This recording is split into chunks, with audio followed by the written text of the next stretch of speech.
अस्सलाम वालेकुम, नमस्ते व्यूवर्स, हेलो। मुख्तलिफ टेलीविज़न होस्ट रोमान खान के साथ, जिस तरह आपको पता है कि हम मुख्तलिफ शख्सियात को अपने प्रोग्राम में मदऊ करते हैं और उनसे जानते हैं उनके व्यू के हवाले से। तो आज के जो सेगमेंट है उसमें हमारे परदेसी और हमारे पड़ोसी देश से ताल्लुक़ रखने वाले मेजर जनरल जेडी बख्शी साहब, जो कि 30 से ज़ायद बुक के ऑथर भी रह चुके हैं और अवार्ड याफ्ता भी हैं और इंटरनेशनल भी उनका एक्सपोजर है। मेजर साहब, आपको अपने प्रोग्राम में खुशामदीद कहते हैं और मशकूर हैं आपके। बहुत बहुत आभार आपका, शुक्रिया। बहुत शुक्रिया सर। सर, जिस तरह के आप चाइना और इंडिया के जो फेस ऑफ चल रहा है इसके ऊपर, बख्त का तज्ज़िया इसके ऊपर क्या है सर, कि बख्त खुद इस सारे मामलात को किस एंगल से देख रहे हैं सर? देखिए, हम लोग बहुत हैरान हैं और बहुत दुखी हैं कि चीन ने तकरीबन कोरोना वायरस को फैलाया है। ये चीन की देन है कोरोना वायरस, जिससे कि कोई 9 मिलियन लोग, क्या 11-12 मिलियन लोग अब जो है अफेक्टेड हो गए हैं और लाखों लोग मर गए। तो ये सब वुहान में शुरू हुआ, चीन में शुरू हुआ। अटकलें ये लगाई जा रही हैं कि चीन ने जो है जेनेटिकली इंजीनियर करी ये कोरोना वायरस अपनी वुहान लेबोरेटरी में, और वहां से एक्सीडेंटली लीक हुई या डेलिबरेटली लीक हुई, ये तो वक्त ही बताएगा और तहकीकात ही बताएगी। लेकिन पूरी दुनिया आज इससे, कोरोना से जो है त्राहिमाम हो गया है, कराह रही है पूरी दुनिया। चीन ने ये समय चुना सारी दुनिया से एग्रेसिव होने के लिए। उसने ताइवान के खिलाफ मिलिट्री पोस्चरिंग और एक्सरसाइज शुरू की है। उसने साउथ चाइना सी के खिलाफ जो है अपना मलेशिया, अपना फिलीपीन, वियतनाम, इंडोनेशिया, इनके खिलाफ मस्कुलर मसल फ्लेक्सिंग कर रहा है। जापान के खिलाफ कर रहा है। अमेरिका से वो जो है भिड़ंत कर रहा है, एक्सरसाइजेस कर रहा है, एक दूसरे के खिलाफ मिलिट्री पोस्चरिंग कर रहा है। और मई के महीने में उसने हिंदुस्तान से शुरू कर दिया। तो साहब, ये तो बड़ी हैरत की बात है, जबकि पूरी दुनिया जो है वो कोविड से लड़ रही है। क्या वजह है कि चीन एक देश है जो कि पाकिस्तान को बीच में घसीट कर, नॉर्थ कोरिया को बीच में घसीट कर सारी दुनिया से लड़ाई मोल लेने की वो जो है वारदात शुरू कर रहा है, वो जो है एग्रेशन कर रहा है। तो इसके चलते चीन ने इस साल अपनी 6th मैकेनाइज्ड डिवीजन, जो कि रैपिड रिएक्शन फोर्स है, शिनजियांग मिलिट्री डिस्ट्रिक्ट का, वेस्टर्न थिएटर कमांड का चीन की, और उसकी 4th आइलैंड मोटराइज्ड डिवीजन, ये एक्सरसाइज कर रहे थे लद्दाख के बरखिलाफ। और एकदम इन्होंने जो है गालवान के इलाके में और जो अपना पंगोंग सो का इलाका है, 8 फिंगर्स हॉट स्प्रिंग का इलाका, वहां पे बहुत ही जो ऑफेंसिव पोस्चर अख्तियार कर लिया हमारे LAC पे, हमारे बॉर्डर पे, जहां पे डिफरिंग परसेप्शंस हैं। और बहुत ही जो है आक्रामक तेवर, जो कि बहुत ही अपने मिलिट्री तेवर हमको दिखाए, तो भारत को काउंटर मोबिलाइज करना पड़ा। और हमने भी इनको soldier for soldier, tank for tank, तोप फॉर तोप, artillery gun for artillery gun match किया। फिर उन्होंने बातचीत शुरू की और ये कोर कमांडर के दर्जे पे बातचीत हुई। 6 जून को फैसला लिया गया कि दोनों साइड डिसएंगेज करेंगी, 2 किलोमीटर पीछे हटेंगी ताकि डिसएंगेजमेंट हो जाए। ये डिसएंगेज करने के बजाय ये और ट्रूप्स ले आए और 15-16 जून की रात, जो कि शी जिनपिंग साहब का बर्थडे था, उस रात को इनके जो वेस्टर्न थिएटर कमांडर साहब है, वो अपने बॉस को इम्प्रेस करना चाहते थे, बर्थडे गिफ्ट देना चाहते थे। तो उन्होंने जो है आर्म्ड झड़प शुरू करी हमारे खिलाफ और बड़ा क्लैश हुआ सोल्जर्स का उस इलाके में, और चीन ने वो जो है उसमें पहल करी। हमारे एक कर्नल और 20 जवान शहीद हुए। चीन के हमारा अंदाज है तकरीबन 40 शहीद हुए हैं। CIA के अंदाज के मुताबिक 35 शहीद हुए हैं। और चीन के PLA के एक अफसर ने टीवी पे आके बोला है कि 100 से ज्यादा कैजुअल्टी हुई हैं, जो चीन छुपा रहा है, जिस तरह उसने कैजुअल्टी अपनी कोविड की छुपा दी। इसके बाद फिर बातचीत हुई है और अब चीन जो है 2 किलोमीटर पीछे हटने को मान गया है और गलवान के इलाके में 2 किलोमीटर पीछे हट गया है। अभी बातचीत हो रही है कि बाकी थिएटर्स में भी, बाकी जो जहां जहां ये कार्रवाई हुई है, तेपसांग के इलाके में, हॉट स्प्रिंग के इलाके में, पंगोंग सो फिंगर्स के इलाके में, वहां भी इसी तरह डिसएंगेजमेंट होए। अगर वो अच्छी तरह से सुकून चैन से हो जाती है माशाअल्लाह, अगर नहीं तो हम अपने बचाव में जो कार्रवाई जरूरी है वो करेंगे।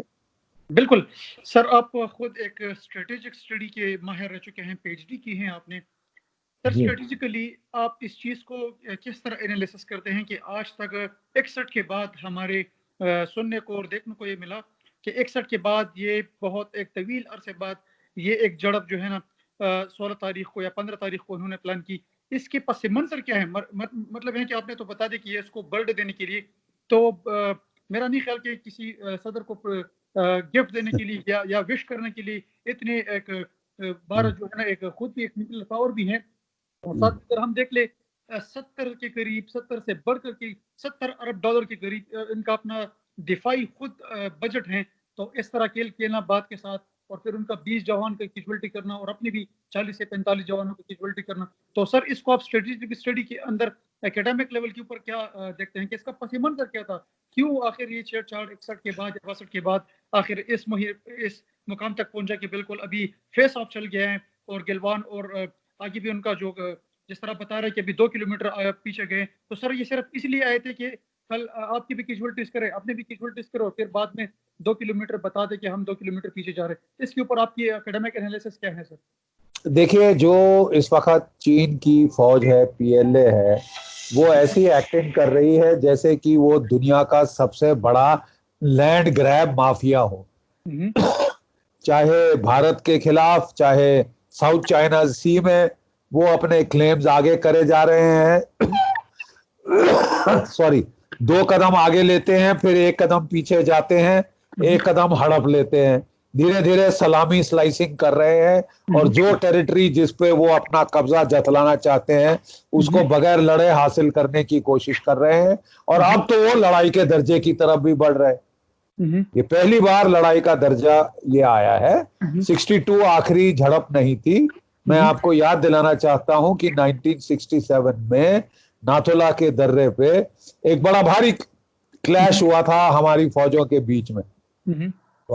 हिंदुस्तान और चीन की फौजों के बीच में क्लैश हुआ था, जिसमें हमारे 80 जो हैं सिपाही हमारे अफराद शहीद हुए थे और चीन के 600 से 800 मारे गए थे।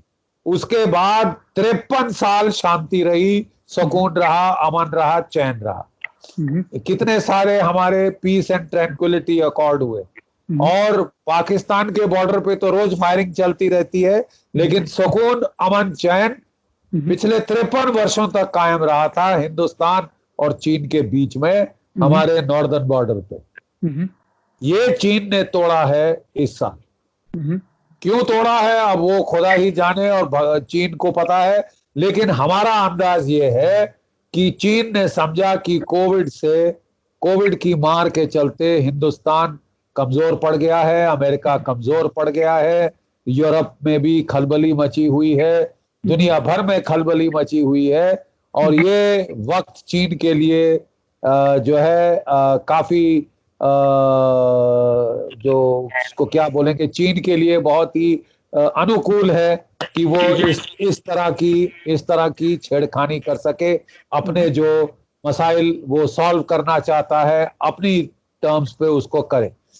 ये भी था कि चीन को शायद लग रहा था कि भारत और अमेरिका में बहुत नजदीकियां आ रही हैं जो चीन को पसंद नहीं थी। चीन ने अपना शायद गुस्सा जाहिर करने की कोशिश की है, लेकिन उसका अगर जो है नतीजा उल्टा हुआ है, क्योंकि इससे भारत और अमेरिका के ताल्लुकात और गहरे ही होंगे, कम नहीं होंगे।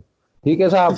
और उसके बाद ये भी कहा जा रहा है कि चीन चाहता था कि हमने जो 370 को हटाया है, हमने जो कहा है कि अक्साई चीन हमारा है, था, है और रहेगा, इससे चीन को थोड़ी सी परेशानी हुई है और इसके लिए वो हमको एक धमकाना चाहता था, एक तरह से डराना चाहता था, ये ताकत का इजहार करके, ताकत की नुमाइश करके।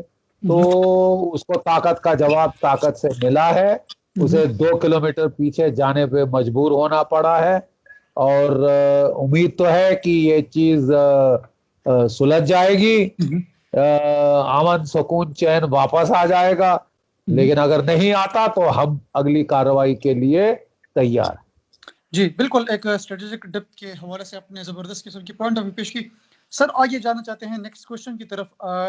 हम देख रहे हैं इस वक्त के एक सेम सिचुएशन हमारे साथ भी, एक टेम्परेचर आपकी जो है ना मिलिट्री लेवल के ऊपर बढ़ गई थी, और फिर वहां पर पाकिस्तान बिटवीन इंडिया अगर थोड़ी सी भी छेड़छाड़ होती है दो तरफा ताल्लुकात के दरमियान, मिलिट्री लेवल के ऊपर, एलओसी के ऊपर भी, तो हम देखने को मिलता है कि पाकिस्तान के खिलाफ जो है ना बाकायदा से पार्लियामान में भी बातें होती रहती हैं, और प्राइम मिनिस्टर ऑफिस से भी बातें होती रहती हैं, और उसके ऊपर मिलिट्री लेवल के भी बहुत ज़्यादा हमें थ्रेट किया जाता है, और बाकायदा से उसको अंडरस्टिमेट किया जाता है पाकिस्तान के को। अब पाकिस्तान को सबक सिखाने वक्त आ गया है। तो जिस तरह चीन ने सर इस तरह ये फेस ऑफ किया है, चाहे इसको अपने जो भी कलर ऑफ किया कि इन्होंने बर्थडे विश करनी थी या जो भी अपने एनालिसिस पेश किए, तो इस वक्त प्राइम मिनिस्टर ऑफिस वहाँ के और मिलिट्री लेवल की जो थिंक टैंक है वो इसके ऊपर क्या राय रखती हैं, आगे उनका स्टांस क्या है कि आगे हमने क्या करना है? देखिए, मुझे खुशी है कि आपने ये डायरेक्ट सवाल किया, और मैं आपको प्लीज समझाना चाहता हूँ कि पाकिस्तान के अवाम से हमारी कोई दुश्मनी नहीं। जब भी हम उनको मिलते हैं यूरोप में, अमेरिका में, इंग्लैंड में, वो हमेशा अच्छे से ही मिलते हैं क्योंकि नस्ल हमारी एक है। लेकिन मैं एक बात बताना चाहता हूँ कि पिछले 30 साल से आपकी जो मिलिट्री आईएसआई कॉम्प्लेक्स है उसने भारत के बरखिलाफ एसिमेट्रिक युद्ध छेड़ रखा है। पहले 10 साल पंजाब में उसने टेररिज्म फैलाई, फिर 25 साल से ज्यादा अब वो जम्मू कश्मीर में वही चीज कर रहा है। हजारों कलाशनिकोव राइफलें भेजी गई हैं पार, मशीन गने, रॉकेट लॉन्चर, एक्सप्लोजिव एमिनेशन। हमने 80,000 राइफलें तो हमने पकड़ी थी भारत की फौज ने जब मैं था वहां पे कश्मीर में, और मैं बात सन 2000 से 2005 की कर रहा। सर तो साहब ये जो है, नहीं एक मिनट मैं खत्म कर लूं। एक चीज मैं ऐड करना चाहता हूँ सर इसके ऊपर। आप जी सर, जिस तरह जब आपने बात की कि हमने इतने असलाह पकड़ ले, पाकिस्तान के अवाम को आप इसके ऊपर जरा भी लाइट रोशनी डाल ले कि कैसे मुमकिन है कि पाकिस्तान यहाँ से वहां पर असलाह तरसील करे जहां पर इंडिया की 5 लाख मिलिट्री डिप्लॉयड है। नहीं देखिए, ऐसा है, मिलिट्री डिप्लॉयड हो या ना डिप्लॉयड हो, जो उस इलाके को जानते हैं वो बहुत पहाड़ी और जंगलात का इलाका है, सकरे नाले हैं, हर जगह आप रोक नहीं सकते, इन्फिल्ट्रेशन हो सकती है। इन्फिल्ट्रेशन कम करने के लिए हमने 2005 में वहां पे लाइन ऑफ कंट्रोल पे फेंसिंग बनाई थी, इससे 70 से 80% कंट्रोल हो गया है। लेकिन किसी भी दुनिया के बॉर्डर को, खासकर जंगलात और पहाड़ी इलाकों में 100% सील करना नामुमकिन है। अब हमारी देखा देखी पाकिस्तान ने भी अफगानिस्तान बॉर्डर पे, ईरान के बॉर्डर पे फेंसिंग खड़ी करनी शुरू कर दी है, क्योंकि ये काम करती है। और फेंसिंग क्यों खड़ी कर रहे हैं आप? क्योंकि आपको भी तकलीफ है। हमने फेंस क्यों बनाया? क्योंकि हमको तकलीफ थी, क्योंकि आप हथियार भेज रहे थे। मत भूलिए कि आपको सीआईए ने लाखों के तादाद में कलाशनिकोव दी थी, जो कि आपने अफगानिस्तान में फैलाई। फिर आपने जो थी उनको डाइवर्ट करना शुरू किया हिंदुस्तान की तरफ, पंजाब में, कश्मीर में। तो कोई देश इस तरह, देखिए ये जो टेररिज्म आपने छेड़ी है हिंदुस्तान में, पिछले 30 सालों में हमारे 80,000 से ज्यादा अफराद शहीद हो गए हैं, फौजी, सिविलियन और टेररिस्ट। ठीक है, 80,000। तो कौन देश इसको हमेशा हमेशा के लिए सहता रहेगा कि आप साहब वो इन्फिल्ट्रेशन करते रहें, टेररिस्ट हमारे लोग मारते रहें, औरतें बच्चे बूढ़े मारते रहें और हम चुपचाप सहते रहें। इसलिए अब इस देश में बहुत जो है, भारतवर्ष में बहुत गुस्सा है आजकल के दिनों। इसी गुस्से के चलते ये भारतीय जनता पार्टी इलेक्शन जीत कर आई थी, गुस्से का जो है जवाब देने के लिए। और इन्होंने अब फैसला किया है, और ये मैं समझता हूँ सही फैसला है, कि जब तक हम आपके लिए कॉस्ट और कॉन्सिक्वेंसेस नहीं बढ़ाएंगे तो आप तो करते जाएंगे। आपका क्या जाता है, टेररिज्म भारत में लोग मरते रहे, भारतीय खून गिरता रहे, खून खराबा होता रहे। तो मैंने देखा है कि आईएसआई और मिलिट्री के जो आपके थानेदार हैं वो तो बहुत खुश हैं। तो ये अब ऐसी हालात आ गई है कि अगर हम आपके लिए कीमत नहीं बढ़ाएंगे तो ये रुकेगा नहीं, और रुकेगा तभी जबकि हम कीमत बढ़ाएंगे। और कीमत बढ़ाने के लिए जो कि इंटरनेशनल कानून है वो राइट ऑफ हॉट परस्यूट देता है। अगर कोई मुल्क ऐसी कार्रवाई कर रहा है, उसके चलते हमने उड़ी के बाद आप पे सर्जिकल स्ट्राइक करी, अपने स्पेशल फोर्सेस भेज के रेड किए, टेररिस्ट लॉन्चिंग पैड कोई 40 से 50 हमने मारे वहां पे, जो कि टेररिस्ट तैयारी में थे हमारी तरफ आने की। और फिर कुछ देर के लिए मामला ठंडा हो गया, 3-4 महीने ठीक रहा, फिर हमने देखा वही सिलसिला शुरू। और फिर पुलवामा में हमारे 35 अफराद शहीद किए वो आईडी फोड़ के। तो फिर हमने एयर स्ट्राइक करी आपके जो पश्तूनख्वा के इलाके में जो टेररिस्ट ट्रेनिंग कैंप था, वहां पे 250-300 टेररिस्ट मारे हैं, और उससे थोड़ा सा हमको सुकून मिला है। सर मैं तो यहाँ पे थोड़ा सा इंफॉर्मेशन आपको भी दे दूं, आपके साथ तो इंफॉर्मेशन ली, इंफॉर्मेटिव प्रोग्राम चल रहा है बहुत सर। जिस तरह बता रहे थे कि चाइना की इतनी कैजुअलिटीज हुई 40 या 50 या जितने भी आप बता रहे हैं, तो सेम फिगर अब भी बता दी कि हमारे भी 20 जवान मर गए और एक शहीद हो गए और एक जो है ना एक रैंकर भी गया। तो सेम सूरत हाल यहाँ पर पाकिस्तान में भी है कि एक होती है मिलिट्री परसेप्शन, एक होती है पॉलिटिकल परसेप्शन, एक होती है पब्लिक परसेप्शन। तो अभी इस वक्त मैं पब्लिक को रिप्रेजेंट कर रहा हूँ और मैं पाकिस्तान में ज्यादातर इन्हीं इलाकों में रहा हूँ। तो अगर आप जैसा माशाअल्लाह कि 4 आदमी भी इसके कैजुअलिटीज के ऊपर भी जिस तरह का डेटा है बाकायदा से सबको अलाउ भी किया है कि वहां पर इस तरह से कोई छेड़छाड़ नहीं हुई थी। जिस तरह आपने एयर स्ट्राइक किया था ये तो बिल्कुल सब पेलोड गिराया था आपने और आपके ऑफिसर गए थे, लेकिन यहाँ पर आपने फिर जवाब भी करा, वही पाकिस्तान ने भी रिटेलिएशन की और रिटेलिएशन में आपके 2 मिग तैयारे जो है ना वो जो है एक पाकिस्तानी सरहद में गिरा और एक दूसरा फिर आपके बाकायदा से इंडियन एयरफोर्स के एक जिम्मेदार शख्स ने प्रेस कॉन्फ्रेंस की कि हमारे एक F-16 को भी गिराए हैं। जवाब में जैसा कि अमेरिका ने बाकायदा से काउंटिंग भी की कि कोई F-16 इसमें इन्वॉल्व भी नहीं था। अमेरिका ने इनकार किया। जी जी बिल्कुल। तो इस तरफ अभी आते हैं कि स्टैंड ऑफ का सवाल था मेरा आपसे कि स्टैंड ऑफ अभी चाइना के ऊपर से मिलिट्री परसेप्शन, पार्लिमानी परसेप्शन और डेमोक्रेटिकली वहां पर परसेप्शन क्या है कि आपका स्टांस अगले क्या होने जा रहे हैं चाइना के साथ। जिस तरह आपने कही कि छेड़छाड़ से आप तंग थे और आपने बाकायदा से एक प्लान बनाया और पाकिस्तान के ऊपर बाकायदा से हमला किया, अभी चाइना के ऊपर से आपका स्टांस क्या है? जिस तरह आप बता रहे थे कि हमने भी वहां पर प्रिपरेशन की, तो चाइना के ऊपर आपकी अपनी अंदर की पार्टी और मिलिट्री लेवल के लोग क्या कहने जा रहे हैं? क्या 20 जवानों का बदला वो बाकायदा से किसी और शेप में देंगे या आगे स्टांस क्या है सर? हमें कोई विजिबिलिटी नजर नहीं आ रही। देखिए हम ये तो बता दें कि काफी हद तक बदला हम ले चुके हैं और 20 के लिए 46 काफी अच्छा हिसाब है, ठीक हिसाब है। हमें हम लोगों को अभी भी हसरत है और की, लेकिन जो खासकर हम लोग रिटायर्ड है, लेकिन 20 के 46 काफी अच्छा हिसाब है। और अगर अभी भी चीन मान जाए तो हम लोग चाहेंगे कि सुकून शांति से अमन चैन वापस कायम कर दिया जाए, क्योंकि हमारी परसेप्शन में चीन इस वक्त इस तरफ लड़ाई नहीं चाहता। चीन का स्ट्रेटेजिक कल्चर कहता है one strategic direction at one time. चीन की स्ट्रेटेजिक डायरेक्शन इस तरफ ताइवान, साउथ चाइना सी की तरफ। अमेरिका उसको वहां से दबाव डाल रहा है। उसके जो eastern coastal city wealth creation centre, industrial centre है, उनको खतरा पैदा कर रहा है। चीन की मेन स्ट्रेटेजिक डायरेक्शन उस तरफ ईस्ट की साइड है। मैं नहीं समझता कि चीन के जो आला हुक्मरान हैं, जो चीन के बड़े बड़े कमांडर हैं, वो इतने जो है वो इतनी बेवकूफी करेंगे कि वो दो फ्रंट इकट्ठे खोल दें। दो महाजों पर दो फ्रंट इकट्ठे नहीं खोलना चाहेंगे।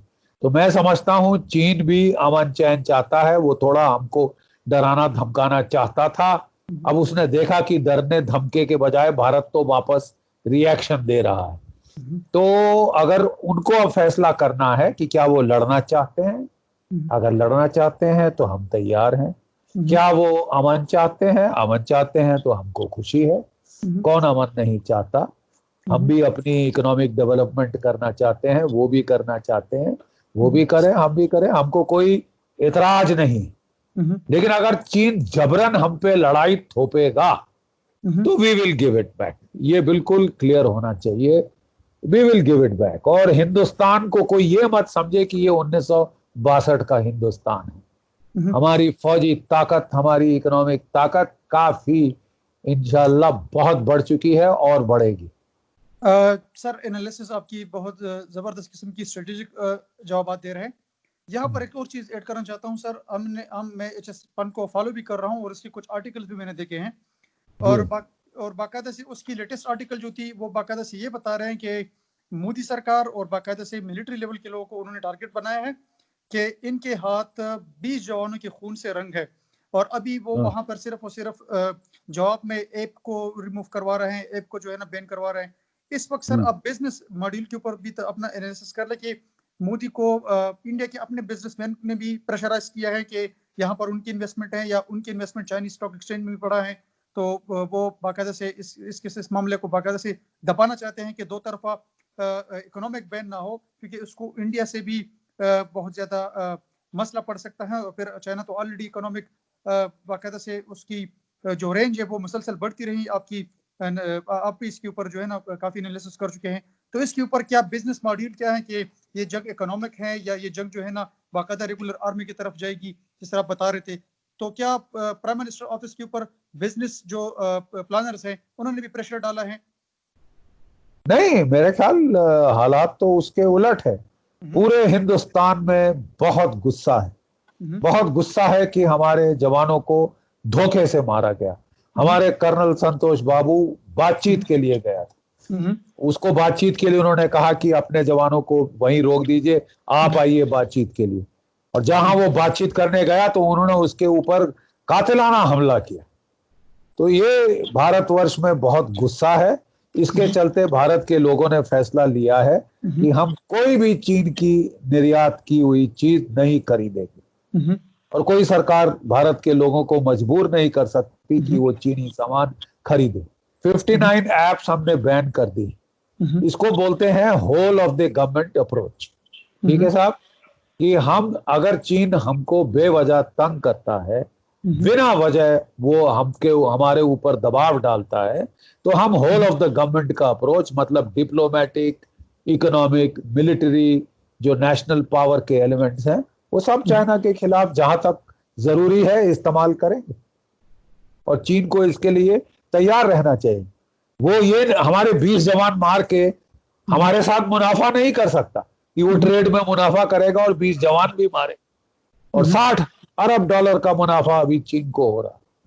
तो ये ऐसे थोड़ी नहीं चलेगा साहब, एक तरफा राग। आपका जब मूड चले हमारे सिपाही मार दो और फिर समझो कि ट्रेड चलता रहेगा, आप मुनाफाखोरी करते रहेंगे। ये नहीं होगा साहब, ये नहीं होगा। ठीक सर, इस तरफ हमें एक चीज और भी देखने को मिली है सर। ये आपकी स्क्रीन जो है ना ये फ्लिप कर गई। ये स्क्रीन आपकी फ्लिप कर गई। फ्लिप कर गई जी। अब ठीक है सर। ठीक है, अच्छा अब ठीक है। तो जिस तरह सर आपने बता दिया कि हमने बाकायदा से वहां पर चाइनीज के जितने भी एप्लीकेशन से और वेबसाइट से उनको भी बैन किया। Xiaomi और Huawei को भी जो है ना आपने बाकायदा से रिस्ट्रिक्ट कर दिया। टिकटॉक सब बैन कर दें। जी। तो सर ये आप इसको इकोनॉमिक, तो चलो ये तो कंट्री की स्ट्रेंथ्स होती हैं, डिफरेंट स्पेक्ट्रम्स होते हैं कि वो जहां पर पहले डैमेज की देना चाहते हैं कि उसकी डिग्रेशन कर ले। तो नेक्स्ट सवाल की तरफ जाते हैं सर। प्रोग्राम का आखिरी हिस्सा है तो क्योंकि आपका बहुत कीमती वक्त होता है सर। पाकिस्तान इसमें सुलह का किरदार किस हद तक अदा कर सकते हैं कि पाकिस्तान चाइना और इंडिया के माबेन सुलह का किरदार अदा करे कि दोनों तरफा एक पीस और दोबारा से मिडल ईस्ट और सेंट्रल एशिया में पर्टिकुलरली पाक, चाइना और इंडो जो सूरत हाल है, अगर दो तरफा ताल्लुकात को बेहतर बनाने के लिए पाकिस्तान क्या किरदार अदा कर सकता है? अरे साहब, वो गालिब ने कहा है, ख्याल तो अच्छा है दिल बहलाने के लिए। आपके और हमारे बीच में इतने मसाइल हैं साहब, वो नहीं सुलझ रहे, तो अभी चीन और हमारे बीच के मसाइल आप कैसे सॉल्व कर सकेंगे? यानी अच्छा ख्याल है अगर, लेकिन ट्रस्ट होना चाहिए ना। जी क्या आपके और हमारे बीच में ट्रस्ट है? मतलब कहाँ है? मतलब ये असलियत की बात करें। हम चाहते हैं ट्रस्ट हो, हम चाहते हैं रिश्ते ठीक हो, सुधार हो, अच्छे ताल्लुकात हो, चीन के साथ भी, आपके साथ भी, लेकिन अभी तक तो मिसट्रस्ट बहुत गहरा है। तो अगर जब आपके हमारे मसाइल नहीं सुलझ सके 70 साल से ज्यादा, तो चीन और हमारे बीच के जो मसाइल हैं उसमें आप सॉल्व करें, मुझे स्कोप कम लगता है। लेट्स बी रियलिस्ट, मतलब फ्रैंक बात करें, और ऐसे ख्याली पुलाव नहीं चलते। मैं एक मध्यस्थता वो मुल्क कर सकता है, देखिए, बिचौली काम वो मुल्क कर सकता है जो कि दोनों जिसको ट्रस्ट करें। जी, लेकिन आपके और हमारे बीच में इतना ज्यादा मिसट्रस्ट है, चीन और हमारे बीच में मिसट्रस्ट है, तो और हम तो अब बहुत जो है केयरफुल हो गए हैं, क्योंकि हमने देखा कि पहले आपके और हमारे मसाइलों को, वो आपने वो कहानी सुनी है ना, 2 बंदरों की और बिल्ली की। दो बिल्लियां लड़ रही थी और वो बंदर ने बोला हाँ मैं फैसला करता हूँ, जरा डाल के रोटी तोलो, और सारी रोटी वो खा गया। जी जी बिल्कुल। तो किसी तीसरे वाले को, मैं खुद स्ट्रेटेजिक थिंक टैंक का यहाँ पर एक अदना सा स्टूडेंट हूँ, तो मैं अपनी परसेप्शन आगे रखता हूँ, तो शायद आप इसको फिर डिक्लाइन भी कर सकते हैं। नहीं जरूर।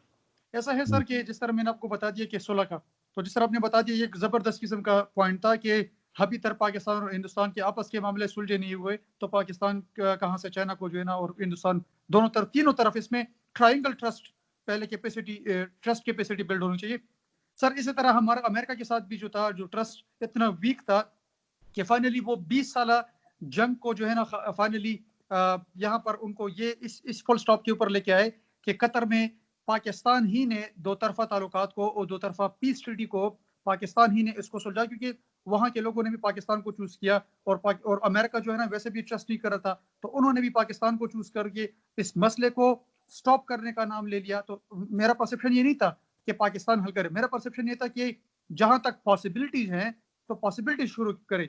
अब अगर चाहे तो पाकिस्तान हिंदुस्तान के अपने मामला सुलझ नहीं रहे, तो हो सकता है पाकिस्तान एक और मामला हिंदुस्तान के बीच और पाकिस्तान के बीच, या हिंदुस्तान और चाइना के बीच, शायद वहां से पॉसिबिलिटी हो जाए। तो हम तो उस हवाले से, उस एंगल से बात बता रहे। दूसरी तरफ सर आपके साथ एक और चीज शेयर करना चाहता हूँ। जिस तरह आपने अमेरिका की बात की कि हम अभी अमेरिका जो है ना काफी सपोर्ट कर रहा है और अमेरिका की बाकायदा से एलाइज बन चुके हैं, तो सर हम इस पर काफी खुश हैं कि आप जिसके साथ भी अपने ताल्लुकात कायम रखिए, वो अच्छे ताल्लुकात, हर कंट्री की अपनी स्ट्रेटेजिक थिंक टैंक होती हैं और उसके अपने इंटरेस्ट होते हैं, लेकिन अमेरिका आपको बाकायदा से डाल की तरफ इस्तेमाल करे, क्योंकि चाइना और अमेरिका की पूरी दुनिया में मशहूर है, तो उनका बाकायदा से जंग चल रहा है, जिस तरह चाइना और रशिया का या अमेरिका और रशिया का चल रहा है। तो क्या ऐसा भी कोई माइंडसेट है कि अमेरिका आपको एज अ टारगेट पेश करे चाइना के साथ, और बीच में से अपने कुछ इंटरेस्ट है वो ले रहा हो? देखिए, सबसे पहले मैं एक चीज बताना चाहता हूं। भारत इतना बड़ा मुल्क है, $2.5 ट्रिलियन की हमारी इकोनॉमी है, 72 बिलियन अरब डॉलर हम हर साल खर्चा कर रहे हैं अपने डिफेंस पे। हमें किसी और तीसरे मुल्क की जरूरत नहीं चीन से लड़ने के लिए, या खुदा ना खास्ता आप दोनों से भी लड़ना पड़े तो हम जो है, मैं समझता हूं हमारे में काफी ताकत है अपने आप को बचाने की, संभालने की। हम कभी किसी और से मदद नहीं मांगने जाते, भिखमंगों की तरह हाथ नहीं फैलाते, ना अमेरिका के सामने ना किसी और मुल्क के सामने।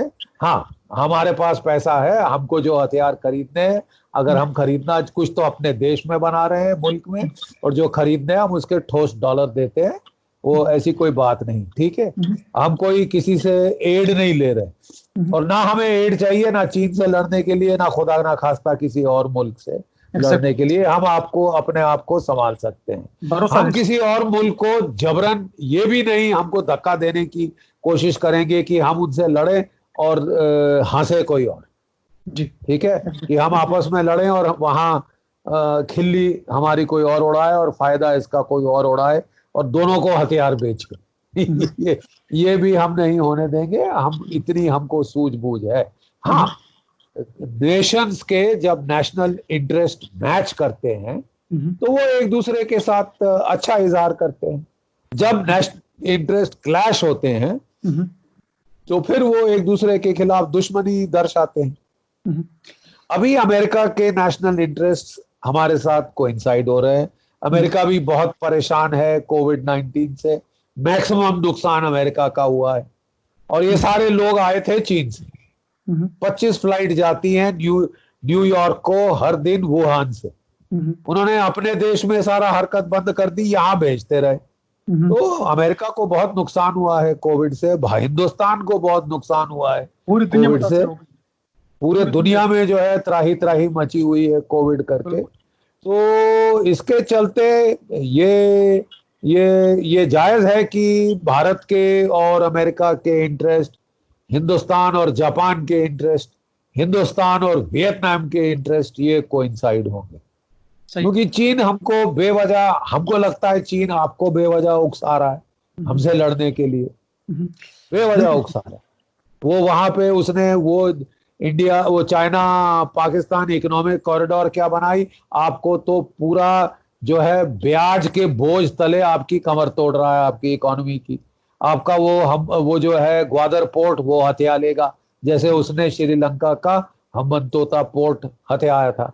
और हमको लगता है कि वो आपको धकेल रहा है कि आप हमसे लड़ें, फायदा चीन का है उसमें। अब क्या आप इस्तेमाल होना चाहते हैं? जबरदस्त क्या आप यहाँ पर आपने, और क्या आप चीन का मोहरा बनना चाहते हैं? बिल्कुल।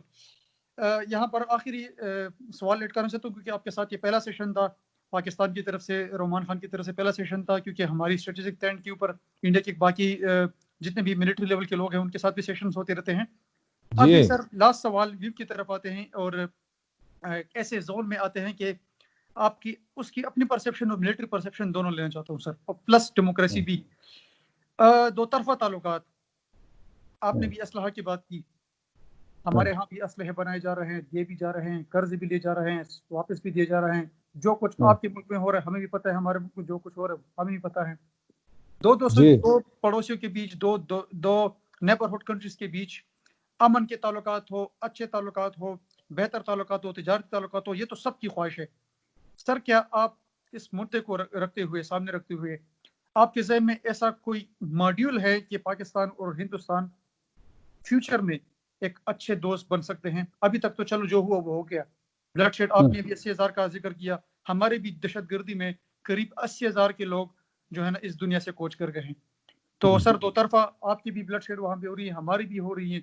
बीच में से जो बंदा हमें, आपको भी असला दे रहे हैं, आप भी इसको पहचान रहे हैं, हमें असला दे रहे हैं, हमें भी एहसास है, लेकिन एक बंदा बहुत दूर बैठा है हमसे और हम दोनों को पड़ोस में लड़वा रहा है। तो आपकी अपनी आइडियोलॉजी इसके ऊपर क्या है, आपकी थ्योरी क्या है कि ऐसा कौन सा महरिका है, ऐसा कौन सा स्टेप है कि पाकिस्तान और हिंदुस्तान के दोनों मिलिट्री लेवल के ऊपर भी और डेमोक्रेसी के लेवल के ऊपर भी अगर लिए जाए तो मेरे ख्याल से दो तरफा ताल्लुकात बेहतर हो सकते हैं?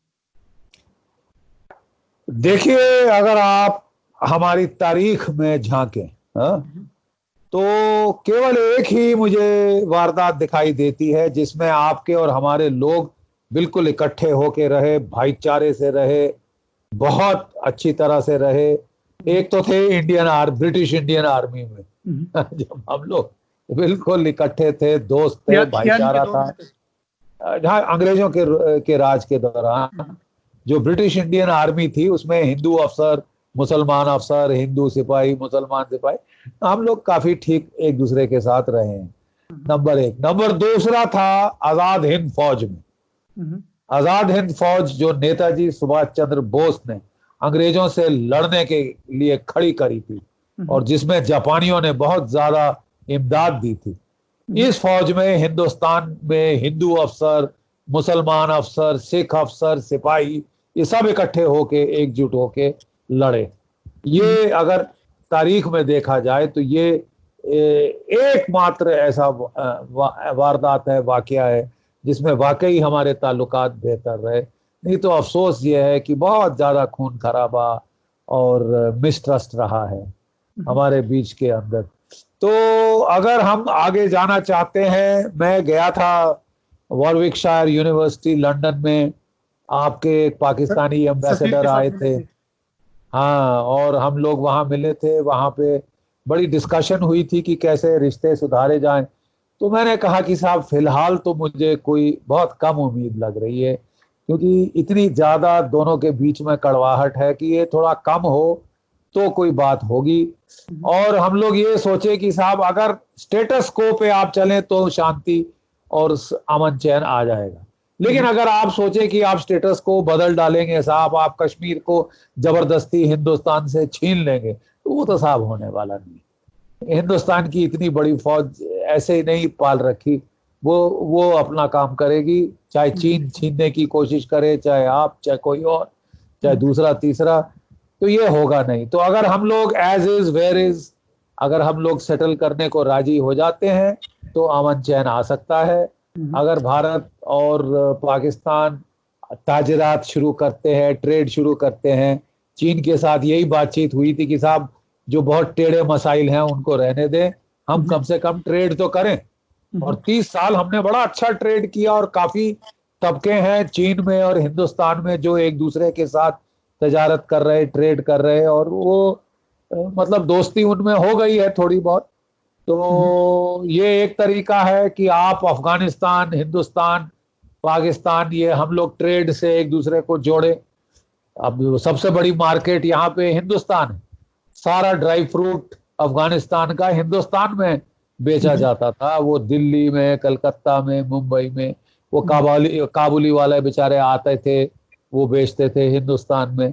तो बेचारे जो है तो सर, अब बेचारे बेचारे, क्योंकि उनके देश पे कितना बुरा हाल किया है यार लोगों ने, क्या कितनी कत्लो गारत अफगानिस्तान में हुई है, सर आप मुझसे सीनियर कितनी हैं। कत्लो गारत अफगानिस्तान में हुई, मेरा तो दिल रोता है उस मुल्क के लिए। सर मैं, आप मुझसे सीनियर है, एक चीज मैं ऐड करना चाहता हूँ, अपनी परसेप्शन है, शायद आप उसके साथ फिर इत्तेफाक करें, इख्तिलाफ करें। हाँ 40 साल से झगड़ा जारी है, हाँ ठीक है सर। 20 साल जो झगड़ा जारी है, 79 से शुरू होकर रशिया वार से, ठीक है जी, 2000 तक जो झगड़ा वो चला, और फिर अमेरिका की, और 20 तक ये झगड़ा, तो 40 साल से जो झगड़ा जारी है, इसके ऊपर चलो मैं थोड़ा सा ये चीज ऐड कर लूँ सर। सोवियत यूनियन को बुलाया किसने सर? इनके चार प्रेसिडेंट थे, क्योंकि मैं आप वहाँ का एक अदना स्टूडेंट रह चुका हूँ उनके स्ट्रेटेजिक थिंक टैंक के ऊपर। पहले आए थे हफीजुल अमीन, प्रेसिडेंट थे। सरदार दाऊद को उन्होंने खुद ही, उसकी आर्मी ने वहां उनके महल के ऊपर बम्बार्डमेंट की, उनको किल किया। सरदार दाऊद के बाद आए नूर मोहम्मद तरकी, ठीक है जी। हाफिजुल अमीन आ गए, हाफिजुल अमीन के बाद उनको रशिया ने हटाया, नूर मोहम्मद तरकी को बुलाया, नूर मोहम्मद तरकी को हटाया, बबर करमल को लेके आए, बबर करमल को हटाया, डॉक्टर नजीब को लेके आए। डॉक्टर नजीब के बाद फिर तालिबान की गवर्नमेंट वहां पे शुरू हो गई। तो ये 4 लोग जो थे, ये सर ये सोवियत यूनियन के कम्युनिस्ट गवर्नमेंट ने खुद यहाँ पर अपॉइंटमेंट किए थे। तो उनका एक मिनट, क्या मैं बीच में बोल सकता हूँ? देखिए, मेरा खास जो है सब्जेक्ट रहा है अफगानिस्तान। और बाय द वे मैं आपको बता दूं, हम लोग हिंदू पठान, हम लोग पेशावर के रहने वाले हैं, ऊपर के पिंडादर खान के, ठीक है, असली हमारी जगह वही है। तो जितना हम जानते हैं, और मतलब हमारे खून में, हमारी रगों में वही खून है, उसी हवा पानी का हमारे ऊपर है। इसलिए मेरे को ये अफगानिस्तान के लोगों के लिए हमदर्दी है।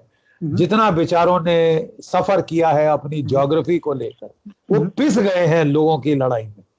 और मेरा सिर्फ ये कहना है, अफगानिस्तान के मसाइल का फैसला अफगानिस्तान के लोगों को करना, ना रूस को, ना अमेरिका को, ना आपको बिल्कुल कोई हक है कि आप वहां अपनी मर्जी की सरकार थोपे। नहीं, let the people of Afghanistan decide, कि किसी को नहीं, ना सऊदी अरेबिया को यह हक है। ऐसा ही है सर कि जिस तरह अफगानिस्तान के लोग डिसाइड करें। बिल्कुल ऐसा ही है सर, ऐसा ही है। और जहां तक कश्मीर का सवाल है, कश्मीर के लोग डिसाइड कर चुके, कश्मीर के लोग इलेक्शन में वोट दे चुके, कश्मीर के राजा ने वो जो था इंस्ट्रूमेंट ऑफ एक्सेशन साइन कर चुका। कश्मीर का मसला क्लोज, वहां के लोग फैसला कर चुके। ठीक है सर। वहां के ना केवल कश्मीरी हैं, वहां के लद्दाखी हैं जो बौद्ध हैं, वहां के तो शिया हैं कारगिल के, वहां के हिंदू हैं जम्मू के, उधमपुर के, कठुआ के।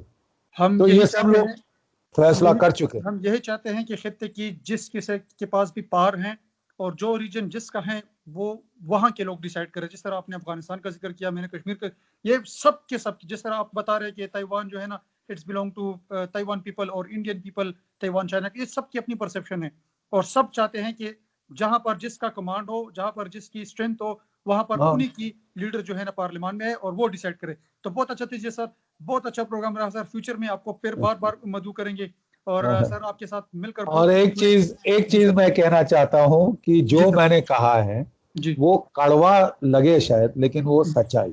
बिल्कुल सर। और अगर हम लोग एक दूसरे से साफ बात करें, ज्यादा चिकनी चुपड़ी बात ना करें, ज्यादा मीठी बात ना करें या चिल्लाना ना शुरू करें, बिल्कुल, तो तब मसाइल का कोई हल निकल सकता है। तब मसाइल का कोई हल निकल सकता है। हम लोगों ने कितनी अच्छी गुफ्तगू करी, कितनी अच्छी बातचीत करी, यही तरीका है, यही दौर सिलसिला चलता रहना चाहिए। इंशाअल्लाह एक दिन शायद सुकून आएगा। मैं खुद ही मेरे पूरे प्रोग्राम में आपने देखा कि मैं ना तो किसी पार्टी को रिप्रेजेंट कर रहा हूँ, ना तो किसी स्टेट को रिप्रेजेंट कर रहा हूँ, आई मीन किसी ऐसे पार्टी को रिप्रेजेंट नहीं कर जिसके हाथ में पावर है, बल्कि मैं सिर्फ एक आम सिविलियन ऑफ पाकिस्तानी आप आ गए हमारे प्रोग्राम में। उसको मैं अप्रिशिएट करता हूँ कि आप अपनी व्यू शेयर करते रहते हैं सर। फ्यूचर में आपको फिर एक बार मौका देंगे, दावत देंगे, मौका नहीं सर, क्योंकि मौका हमें मिलता है आप जैसे लोगों के साथ बात करने को। सर ख्याल रखिएगा सर, अपना ख्याल रखिएगा। बहुत मशहूर है सर वक्त देने के लिए। अल्लाह ताला के फजलो करम से और आपकी दुआ से सब आप भी खुशहाल रहें, अच्छे रहे, ये हमारी दुआ। आमीन। अल्लाह हाफिज़ सर।